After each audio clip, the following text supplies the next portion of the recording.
é o personagem principal.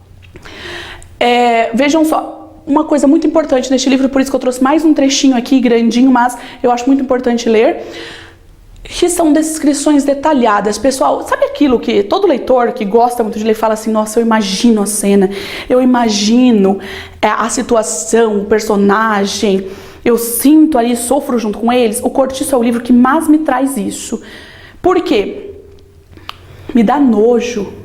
Eu consigo imaginar certinho aquelas cenas, assim, vocês vão ver com alguns trechos esse nojo que eu falei, assim, essa coisa ruim, assim, a tristeza até às vezes, claro, por saber que existem pessoas naquela condição, por saber que na verdade que é ficção, mas que representa muito bem, infelizmente, a realidade de muitas pessoas que vivem em total miséria.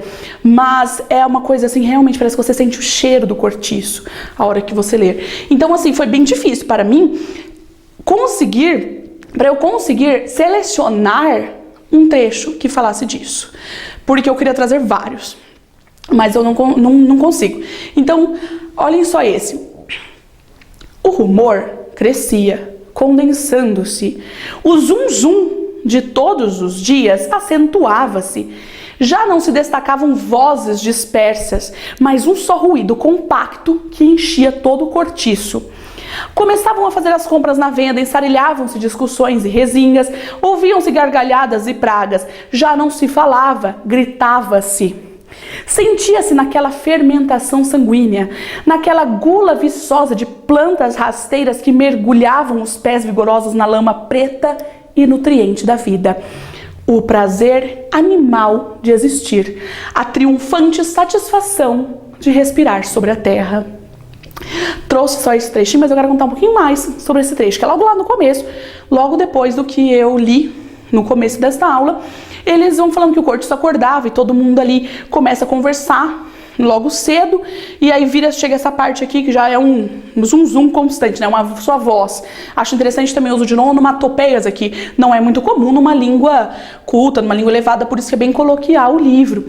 Só que, gente, tem uma cena logo nesse começo que eles vão falar assim, que eles vão acordando, e aí todo mundo entra e sai do banheiro, um banheiro coletivo, como se fosse no meio, eu imagino, igual aquela foto mesmo, as casinhas todas em volta, assim, várias pessoas morando, e saindo ali, e tem uma parte que não tem uma torneira, uma pia, é uma bica de água, 5 palmos do chão só, que as pessoas começam a lavar o rosto e fala que os homens lavam a cabeça, já taca água e tal. A hora que as mulheres saem, elas têm que erguer as saias, porque senão vai molhar a saia, ou seja, a água já tá ali no tornozelo, aquela água realmente pisando na água que os outros estavam se lavando, uma cena bem assim, que logo depois vem para essa. Então, para vocês entenderem um pouquinho como que é esse ambiente do Cortiço. E sobre os personagens, antes de começar a falar dos outros, claro, eu já disse que o Cortiço é o personagem principal, mas lógico que assim, dentre os outros personagens, nós temos um outro principal, que seria o João Romão, porque ele é justamente o dono do Cortiço. Gente, é muito difícil. O Cortiço é um livro com muitos personagens, como se fossem vários núcleos, entendeu? Tem aqui um casal, tem outra família, eu preciso contar sobre todos. Então eu não vou contar a história conforme ela vai acontecendo, eu vou contar de acordo com os personagens, de acordo com esses núcleos. Então eu vou começar com o João Romão, que é o dono do Cortiço, mas começa desde antes. Por quê? Antes da narrativa, ele trabalhava numa venda. Esse patrão dele devia para ele, não tinha pagado algumas coisas, acabou tendo que sair de última hora e deixou a venda para ele, certo? E até então ele era um trabalhador, né? Todo dia ia para venda e tal, ganhava o salário dele. A hora que ele se vê então como dono da venda, como patrão, é que vem assim uma ganância muito grande nele. Ele fala o tempo todo sobre um grande delírio de enriquecer. Ele queria ser rico. E para isso ele não vai medir esforços, tá? Ele não vai medir esforços, ele não vai estar nem aí para diversas situações. Por exemplo, é claro que ele começa a enganar os clientes. Ele vai pesar ali, a pessoa pediu 1 quilo, ele vai sempre colocar uns gramas a menos e vai ganhar um pouquinho de cada ali cliente que ele engana, dá troco errado, um monte de coisa assim. Mas também, pessoal, ele mesmo começa a enriquecer, começa a ter dinheiro sempre guardando tudo, ele não se veste bem, ele não compra uma roupa, ele não vai em lugar nenhum, ele não come em lugar nenhum bom, sabe assim? Ele mesmo fala que ele sofre duras privações, porque ele mesmo quer guardar todo o dinheiro possível. Ele dorme na venda, dorme no chão da venda, no balcão da venda, ele não tem casa, sabe? É uma situação bem assim que ele se coloca, que ele se sujeita a troco ali de ficar rico. Ele conhece a Bertoleza. Quem era a Bertoleza? Ali na mesma rua, ela tinha uma quitanda onde ele tinha venda, na mesma rua. Ela era quituteira também, fazia doces, coisas assim. Mas tem um detalhe, ela era uma escrava e fugida, né? E ela estava juntando dinheiro para comprar uma carta de alforria e ganhar a sua liberdade. E ela estava juntando dinheiro para isso. E aí, nisso, o João Romão, ganancioso que ele era, vê uma grande oportunidade em enganá-la. O que ele faz? Ele finge uma carta de alforria, ele faz uma carta de alforria falsa para ela, fala, olha, tá tudo resolvido, deixa que eu arrumo as coisas para você, tá tudo resolvido, preciso desse dinheiro seu e resolvo isso. Mas ele pega uma falsa, ele pega o dinheiro dela e é quando ele começa a construir o cortiço, certo? Então começa a situação enganando ela, chama ela para morar junto com ele e ela se torna, na verdade, como se fosse uma escrava dele mesmo. Ele nunca vai falar assim que é um relacionamento, que é uma pessoa que mora ali com ele, tá? Que eles têm sim um relacionamento, mas ele não trata como se fosse isso. E nós temos a parte que ele começa a construir as casinhas, que ele começa a explorar os empregados. Na verdade é uma situação muito interessante, que ele também cria uma pedreira do lado e ele traz trabalhadores para essa pedreira, e esses trabalhadores vão morar no cortiço. Então assim, eles vão receber um salário, só que eles vão pagar para morar no cortiço e ainda vão comprar na venda dele. Então todo o dinheiro que ele paga, o salário que ele paga para os funcionários dele, os funcionários só gastam com ele. Então esse dinheiro volta para ele, ele se acha o máximo por fazer isso e tal. Nós temos um trecho que eu preciso mostrar, como eu já disse, né, o contexto histórico da época, tudo isso a gente precisa entender ao ler o livro. São situações bem difíceis quando a gente lê livro dessa época e tal, mas é preciso que vocês entendam o que acontece. Olhem só, ele propôs-lhe que morarem juntos, ou seja, o João Romão propôs a Bertoleza. E ela concordou de braços abertos, feliz em meter-se de novo com um português, porque, como toda cafusa, Bertoleza não queria sujeitar-se a negros e procurava instintivamente um homem numa raça superior à sua. Então eu preciso que vocês entendam o contexto histórico e que vai ter trechos desse tipo em todos os livros da época, como tinha com Machado de Assis também, certo? E vejam só, então eu falei pra vocês do processo ali de que ele vai enganar a Bertoleza e começar a construir as casinhas. Ah, outra coisa, ele acha o máximo também que ele passa em várias construções na cidade e rouba materiais de construção. Então ele começa a construir, mas roubando materiais, entenderam? E aí temos esse trecho, a hora que o cortiço começa a crescer, e logo no começo já tem 90 casinhas, tá? Vejam só. E naquela terra encharcada e fumegante, naquela umidade quente e lodosa, começou a minhocar, a esfervilhar, a crescer um mundo, uma coisa viva. Uma geração que parecia brotar espontânea ali mesmo, daquele lameiro e multiplicar-se como larvas no esterco. Então vejam, aqui a parte que vai começando a crescer o cortiço, ele trata como se fosse larvas no esterco crescendo.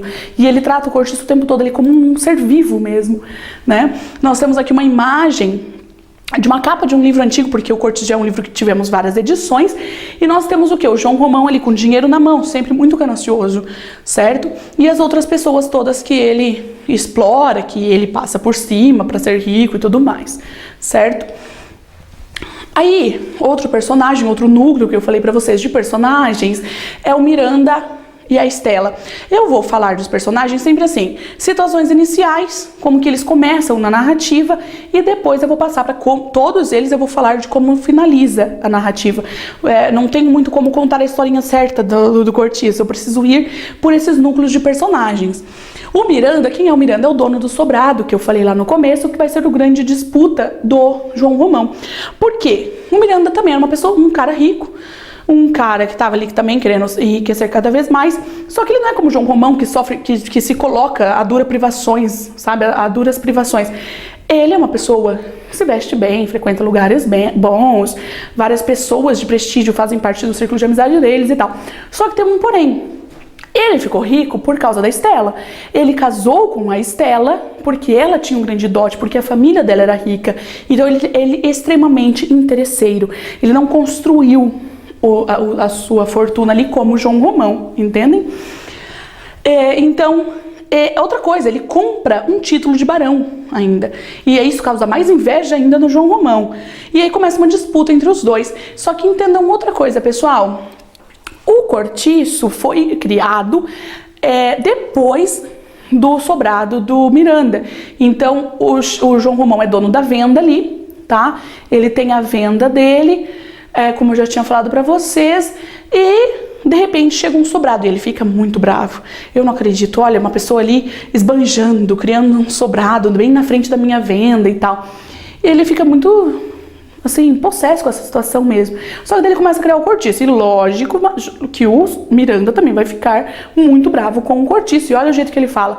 Um cortiço, exclamava ele, possesso. Um cortiço, maldito seja aquele vendeiro de todos os diabos. Fazer-me um cortiço debaixo das minhas janelas estragou minha casa. Então, além assim de reclamar porque o outro está fazendo cortiço, na verdade é por uma questão estética. Nossa, bem no fundo da minha casa, eu não acredito que eu vou ter que olhar pela janela e vou ver um cortiço. Vejam só o jeito que o Miranda também fala aqui nessa obra.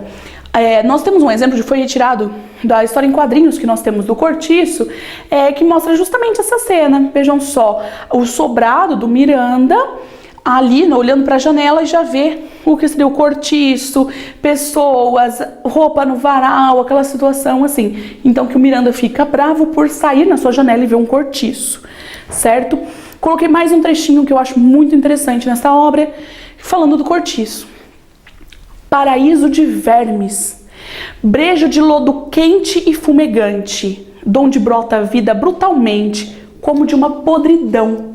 Vejam só como ele relata, como ele vai falar o tempo todo, muito descritivo, o ambiente é muito detalhado, né? Outros personagens muito importantes, Jerônimo e Piedade. Quem é o Jerônimo, pessoal? O Jerônimo é uma pessoa muito exemplar. Ele é um português, tá? E ele vem trabalhar na pedreira do João Romão, uma pessoa muito honesta, um exemplo para todos ali, sempre foi um exemplo de família, com suas filhas, tudo muito educado, muito respeitoso, sempre com a Piedade também muito quieta, muito na dela, muito recatada. Seria esta a situação inicial deste casal. E aí, logo eu vou contar pra vocês por que é essa situação inicial, a situação final, porque a maioria dos personagens vão se transformar aqui. E nós temos a Pombinha também, uma personagem muito importante.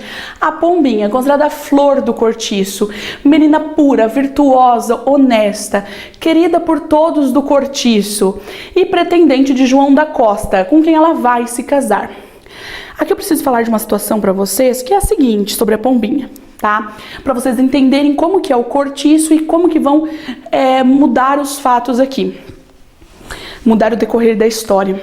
A Pombinha, ela já tinha 18 anos em determinada época e ela não tinha tido ali a sua primeira menstruação, tá? E todo mundo no cortiço sabia disso. Todo mundo ficava preocupado a cada mês se isso ia acontecer com a Pombinha, a famosa fase ali de que a menina vai se transformar em mulher. E geralmente 14 anos, por aí, a menina já tinha 18. Então, queriam casar ela com o João da Costa, mas ela não podia por causa disso. Aí pensa bem uma situação dessa.